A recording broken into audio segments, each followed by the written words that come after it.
Christ nous a obtenus. Dans Galates 5:1,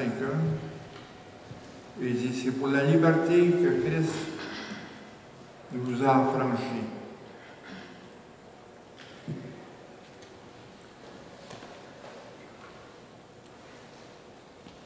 Quand on parle d'affranchir, on parle de libérer.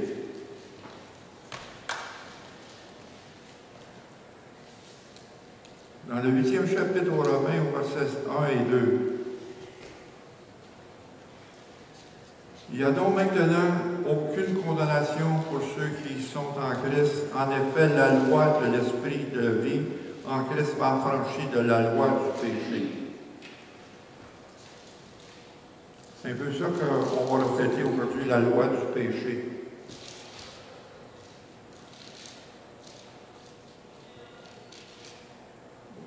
Qu'est-ce qu'on dit en ce moment? Ce sont des...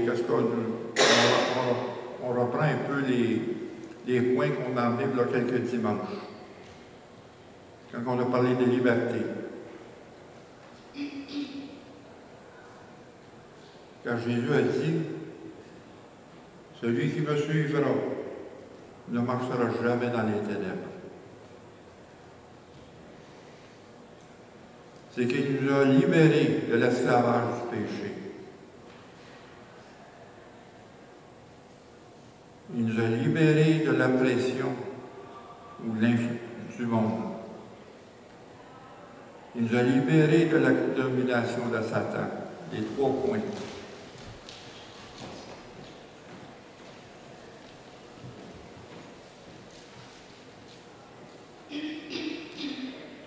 Mais ce qu'on reflète aujourd'hui, dans le message de la loi du péché, c'est que nous avons été libérés de l'esclavage du péché, mais nous ne sommes pas libérés de notre nature pécheresse. C'est le point. Dans 1 Corinthiens au chapitre 15, verset 55, il dit « Ô mort, où est ta victoire, ô mort? Où est ton aiguillon? L'aiguillon de la mort, c'est le péché. Et la puissance du péché, c'est la loi. » Ça, il faut retenir ça. La puissance du péché, c'est la loi.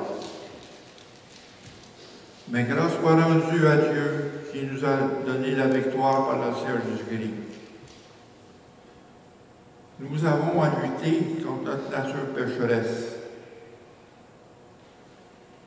Les désirs de la chair resteront toujours un grand danger.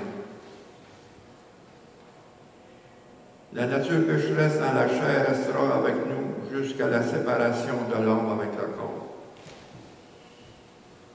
Le péché est ancré dans le plaisir de l'homme, dans la chair, les impulsions de la chair.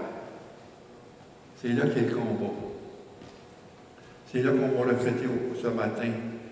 C'est que la loi, c'est la puissance du péché.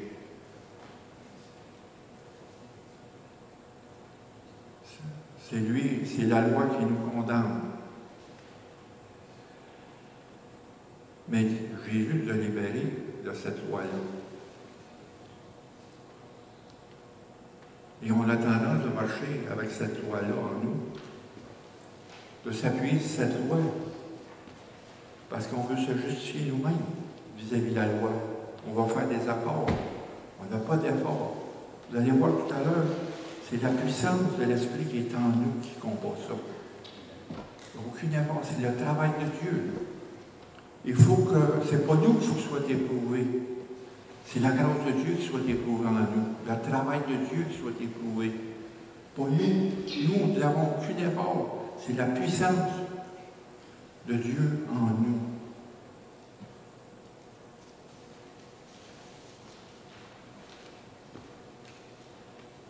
Dans Romains 5, 7, 1.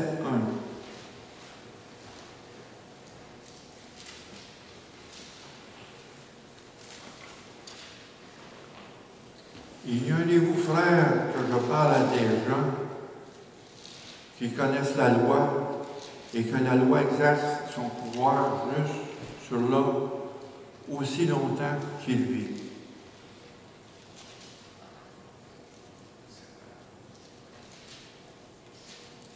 Et dans Romains 5, 20, il dit « La loi est intervenue pour que l'offense abondât. » C'est par la loi qu'on connaît le péché. Car la loi a été comme un pédagogue pour nous conduire à Christ afin que nous fussions justifiés par la foi. Quand on parle de la loi, on parle de la Torah en hébreu. On parle des 5 livres de la loi, le Pentateuque, Genèse, Exode, Lévitique, Nombre et Deutéronome. Et la loi agit comme un tuteur temporaire pour le peuple de Dieu, jusqu'à ce que vienne le salut par la foi en Christ. Parce que la loi, devant la loi, la pratique de la loi, c'était les œuvres. C'est pour ça que quand on parle de la circoncision dans la chair qui était faite d'une coupure, c'était une coupure, une séparation du péché. Mais la circoncision que nous avons eue du cœur, c'est comme un mur alentour, un mur de protection alentour de notre âme, avec la chair, entre les deux. C'est quand vous allez isoler une maison contre la température extérieure, vous mettez l'isolant. La circoncision qui est faite du cœur, c'est un isolant contre le péché, contre les influences du péché. C'est un mur de protection qui est en nous. La foi amène cette circoncision. Et les Juifs, devant la loi, étaient circoncis, mais de la main d'homme, d'une coupure pour nous séparer du péché. Tandis que la circoncision du cœur nous sépare, nous dépouille la chair avec l'esprit. C'est un dépouillement de la chair, complètement.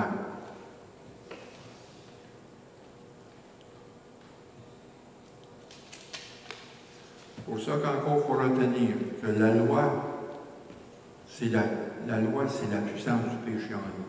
C'est la puissance. C'est ça qu'on est retenu.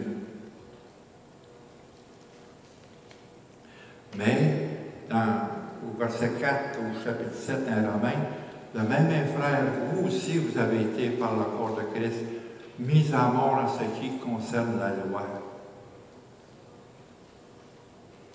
Car la loi est morte, donc le péché est mort. La foi a pour but de mettre fin à toute attente pour gagner les faveurs de Dieu par le mérite.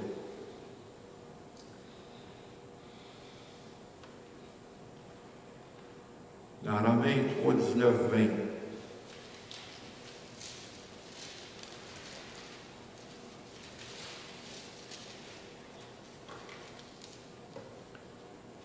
nous savons que tout ce que dit la loi, remarquez, tout ce que dit la loi, elle dit à ceux qui sont sous la loi, afin que toute bouche soit fermée et que tout le monde soit reconnu coupable devant Dieu. Car nul ne sera justifié devant la loi par les œuvres de la loi, puisque c'est par la loi que vient la connaissance du péché. Ça, c'est le point tournant dans les Épîtres aux Romains. Parce que,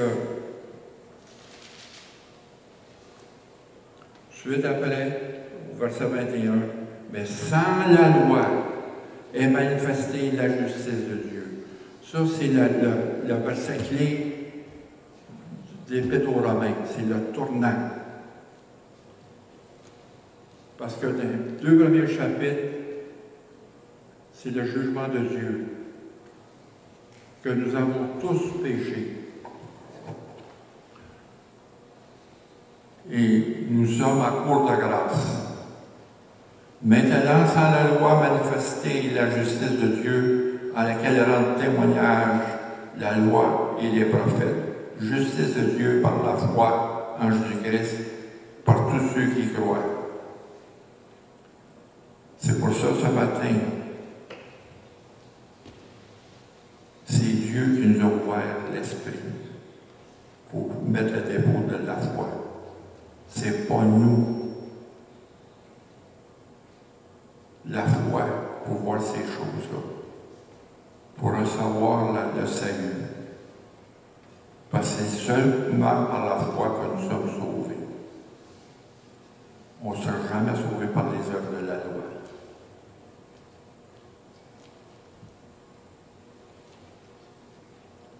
Dieu sauve seulement ceux qui n'ont pas confiance en leur mérite, mais qui croient en celui qui justifie les impies. Car la foi, comme je dis, tout attendre, mettre fin pour gagner la faveur de Dieu par le mérite. Et si on voit ici, dans le chapitre 2 des Romains, au verset 17 à 24, la loi représente une fausse sécurité.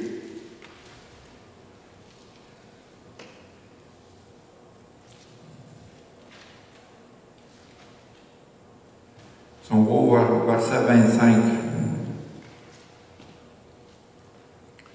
la circoncision est utile si tu mets en pratique la loi, mais si tu t'engraisses la loi, ta circoncision devient incirconcision.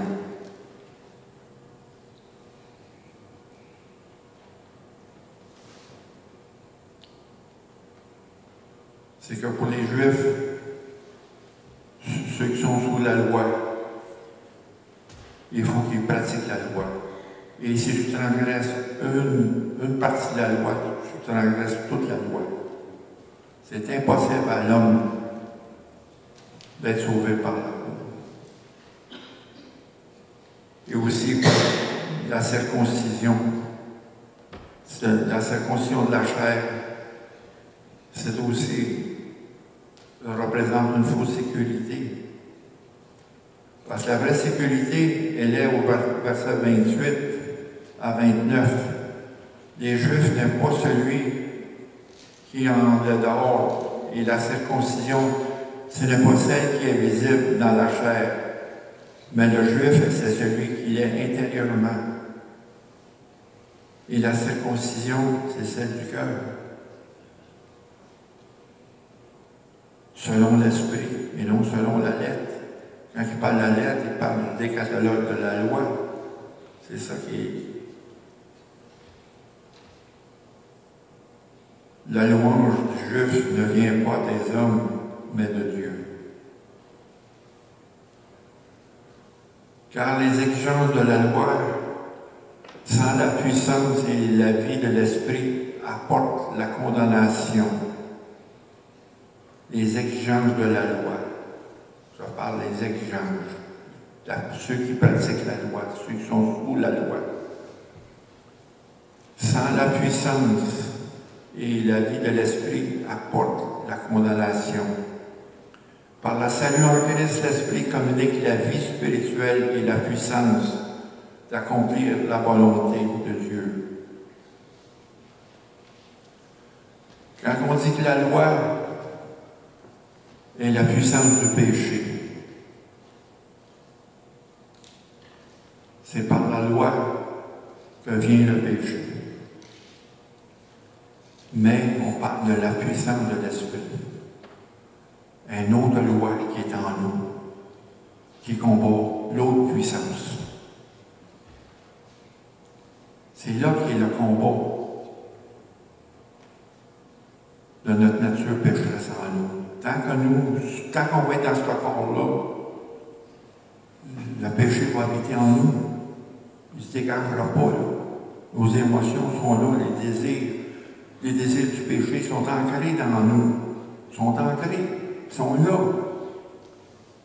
Mais Dieu nous donne une puissance pour combattre ça. C'est par l'esprit qu'on marche. Est-ce qu'on marche par l'esprit ou par la chair? Est-ce qu'on obéit à la chair ou à l'esprit? C'est là qu'il y a le combat. Ça va rester là tant qu'on ne sera pas séparé de ce corps-là. La liberté complète va être quand Dieu va venir nous chercher l'âme, il va retirer l'âme. Et que le corps va être dans le séjour des morts. Et l'âme va être en haut. liberté totale.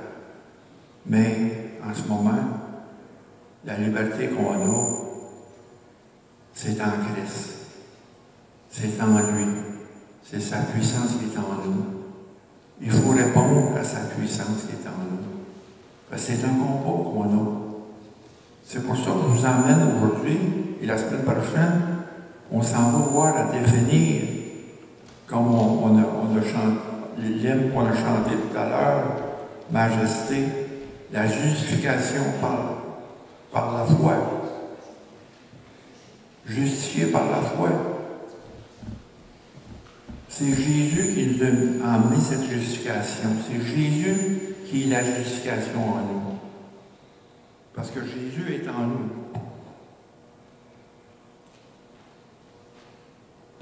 Cette justification est venue par Jésus. Quand on a le mystère de Jésus, Christ en nous, c'est la justification qui est en nous, c'est la rédemption qui est en nous, c'est la sanctification qui est en nous.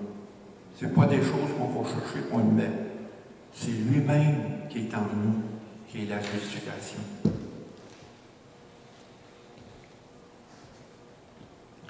C'est pour ça, par le salut en Christ,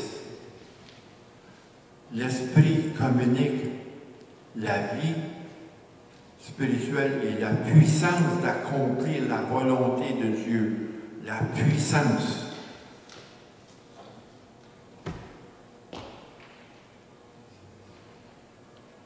Quand on dit Seigneur, laisse-nous pas tomber dans les tentations, mais délivre-nous du mal. C'est ça. Ne nous laissez pas tomber dans les tentations, mais délivrez-nous du mal. Il faut s'appuyer sur la puissance de Dieu qui est en nous. Il faut résister. Parce que la chair est réellement faible.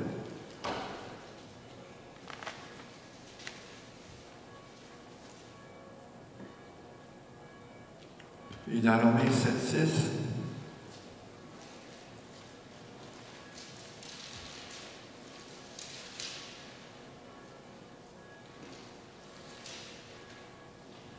mais maintenant, nous avons été dégagés de la loi, pas seulement du péché, dégagés de la loi, étant morts à cette loi sous laquelle nous étions retenus, de sorte que nous servons dans un esprit nouveau et non dans la lettre qui a vieilli. Et dans Colossiens 2,14,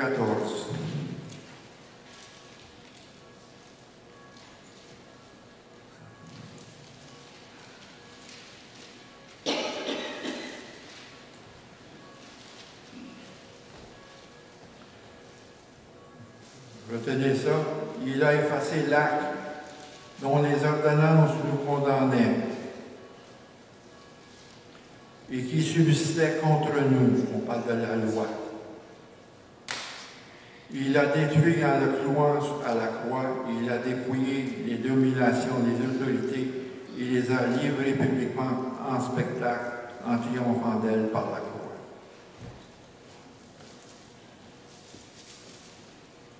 Ça veut dire que Jésus, sur la croix, il a vaincu la mort, il a vaincu le péché, il a vaincu Satan sur son territoire. Et c'est au pied de la croix qu'on va chercher la délivrance. Au pied de la croix. Parce que c'est là qu'on va. On reconnaît la justice de Dieu en livrant son Fils pour être immolé pour nos péchés. C'est là qu'il y a la justice. C'est pas par vos œuvres, par vos efforts. Retenez ça. On est tenté parce que l'accusateur est tout le temps là. Nous confronter devant la loi. Ne dérobe pas, ne vole pas. Non. C'est pas par nos efforts. Parce qu'on se met sous la loi. Au lieu de chercher la justification sur la croix, on va chercher notre propre justification à cause de notre orgueil.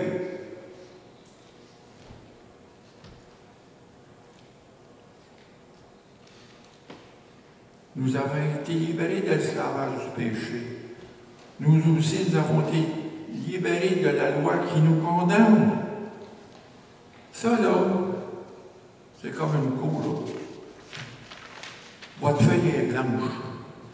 Votre feuille est blanche. Vous n'avez pas de dossier. La loi ne peut pas revenir sur vous. Votre feuille est blanche. Il n'y a rien d'inscrit.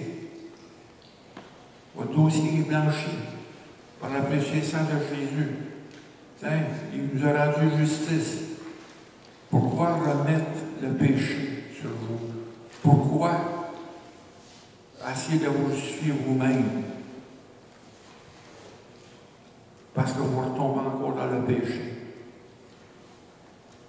Mais la grâce de Dieu est un manteau sur nous qui nous couvre.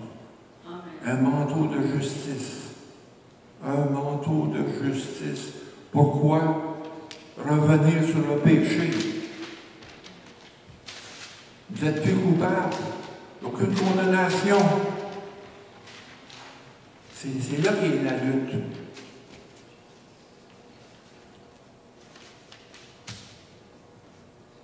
Quand vous disais encore le matin, ne prenez pas la foi pour acquis. Ne prenez pas pour la foi. La foi qui n'était pas la foi. C'est une puissance de Dieu en vous. Il faut marcher avec cette puissance. Il faut obéir à cette puissance. C'est un combat. Ça ne vient pas d'ici. Ça vient de là, du cœur. Si mentalement vous asseyez, vous allez tomber parce que vous marchez par vos efforts.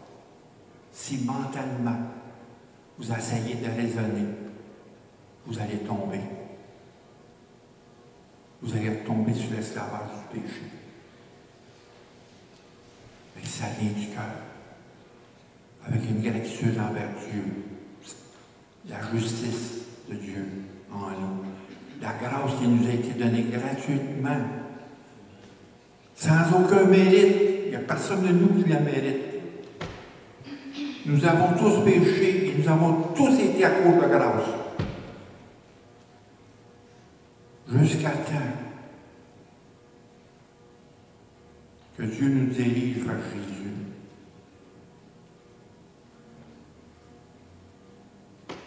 C'est une belle affaire.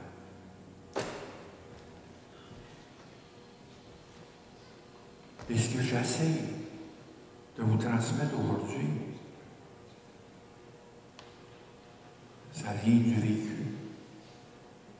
Ça ne vient pas de la tête. Ce n'est pas une théorie, ce n'est pas une rhétorique. Ça vient de la puissance qui est dans le cœur.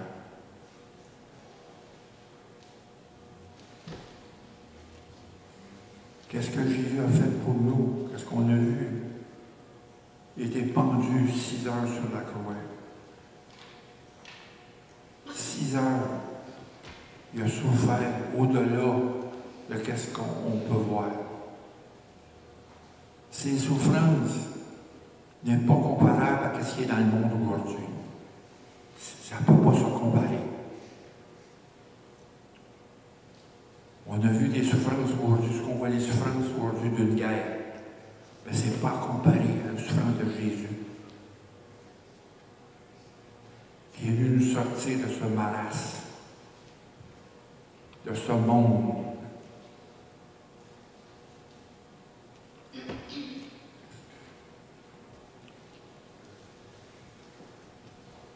Nous avons été libérés de l'esprit de culpabilité. Car la loi est la puissance du péché. Je vous rappelle, la loi est la puissance du péché. Car c'est la loi que vient la connaissance du péché.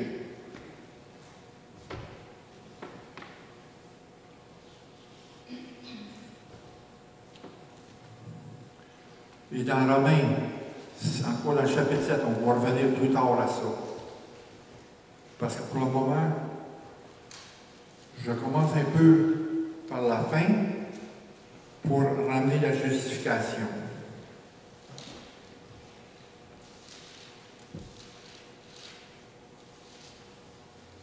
Je trouve donc en moi, Romains 7, 21, c'est Paul qui parle de même. Je trouve donc en moi cette loi. Quand je veux faire le bien, le mal est attaché à moi. Et au verset 22, car je prends plaisir à la loi de Dieu selon l'homme intérieur, mais je vois dans mes membres une autre loi qui lutte contre la loi de mon entendement et qui me rend captif de la loi du péché qui est dans mes membres. Donc on parle du combat de notre nature pécheresse qui est en nous. Quand on parle de loi dans l'entendement, c'est la loi de l'esprit.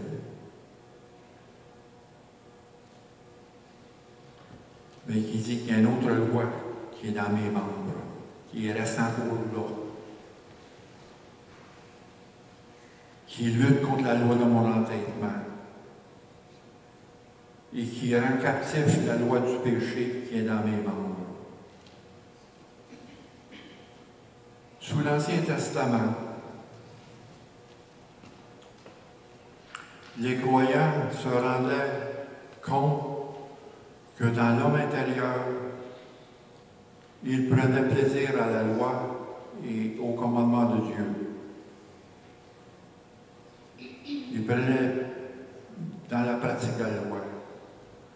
Mais cependant, où l'homme s'appuyait sur la loi, en parlant du mérite et des œuvres, les passions coupables restaient maîtres de la situation, notre nature pécheresse.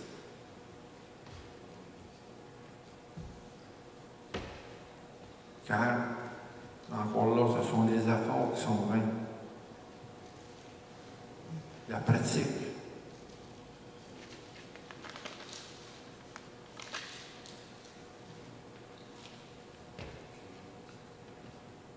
Et dans Jean 16, 8,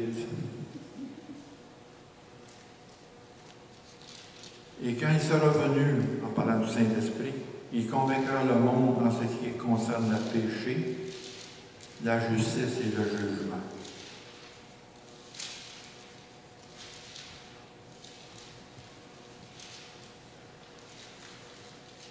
Et dans Romains 8, versets 2 et 3, en effet, la loi de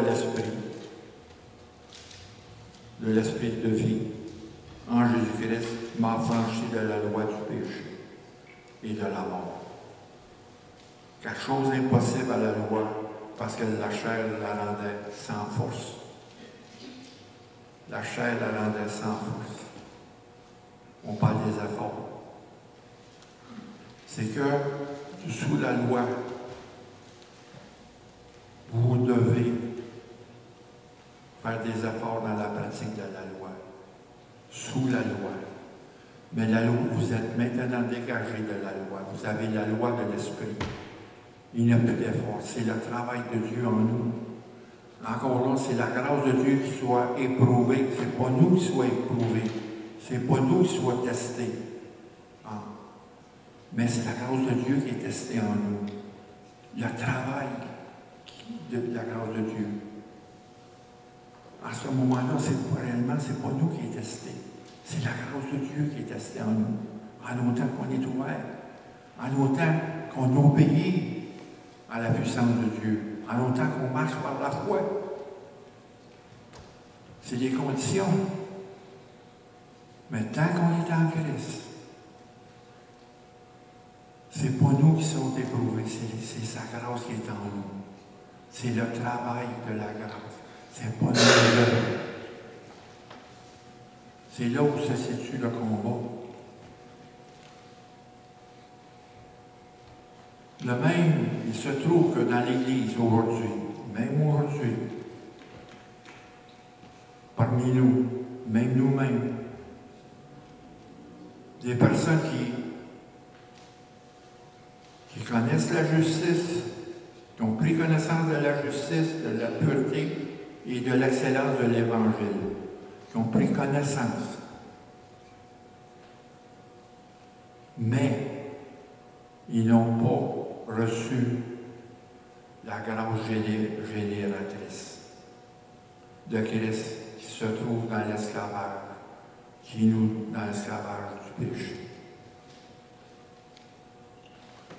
Ils n'ont pas reçu la grâce. Si nous nous efforçons de vivre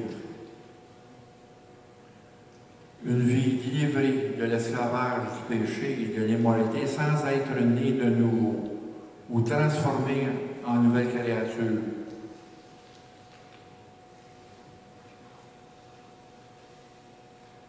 et vivant dans une vie nouvelle dans l'esprit, nos efforts sont réellement vains. Parce que là, c'est la puissance de l'esprit.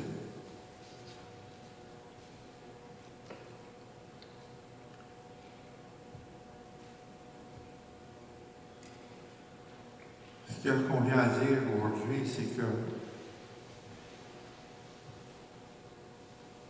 il faut marcher. Il faut obéir à la puissance qui est en nous. Parce que maintes fois, on a répété, l'Évangile, la bonne nouvelle, est une puissance pour celui qui croit. Est une puissance.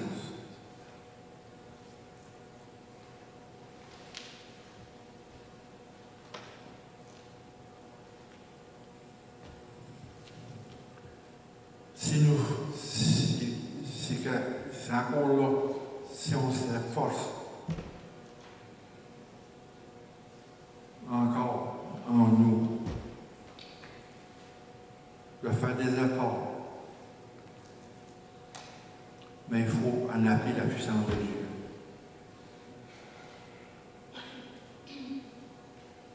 Car on ne sera jamais tenté au-delà de nos forces.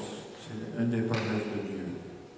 On ne sera jamais tenté au-delà de nos forces. Car on rend captif nos péchés, nos pensées, dans l'obéissance de Christ. On change complètement notre manière de penser.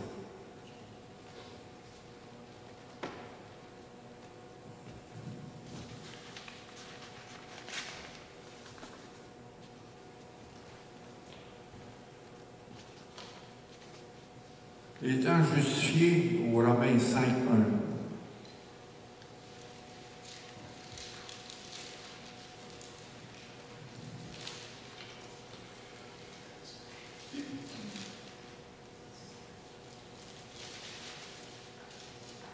Étant justifiés par la foi, nous avons la paix avec Dieu par notre Seigneur Jésus-Christ, à qui nous devons d'avoir eu par la foi accès à cette grâce, dans laquelle nous demeurons fermes.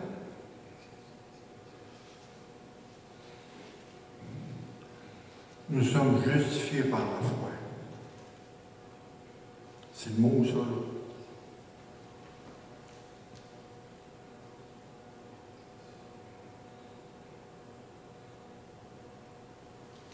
C'est Dieu qui nous a emmenés vers Jésus. C'est Dieu qui a fait le dépôt de la foi en nous. C'est Dieu qui nous a ouvert l'esprit pour recevoir ce dépôt-là. Que la justice ne vient pas par les œuvres, pas par notre mérite. On n'a aucun mérite. La grâce nous a été donnée gratuitement. Ça a été déposé en nous par la foi. C'est ces choses-là qu'il faut se rappeler. Parce qu'on lutte encore contre notre nature pécheur. On lutte, on se remet des fois devant la loi dans laquelle nous avons été dégagés. Parce qu'on veut se justifier nous-mêmes. C'est plus facile de s'admettre pécheur que de recevoir la grâce de Dieu. C'est plus facile pour nous. Au début, on s'admet pécheur. Mais c'est plus difficile de recevoir la grâce de Dieu. D'avoir, hey, on ne fait rien. On l'a juste par la foi. Parce qu'on veut faire quelque chose, on n'a rien à faire. Quand nous voulons nous justifier nous-mêmes devant la loi, au lieu de la grâce de Dieu, qui est la justice de Dieu qui nous libère.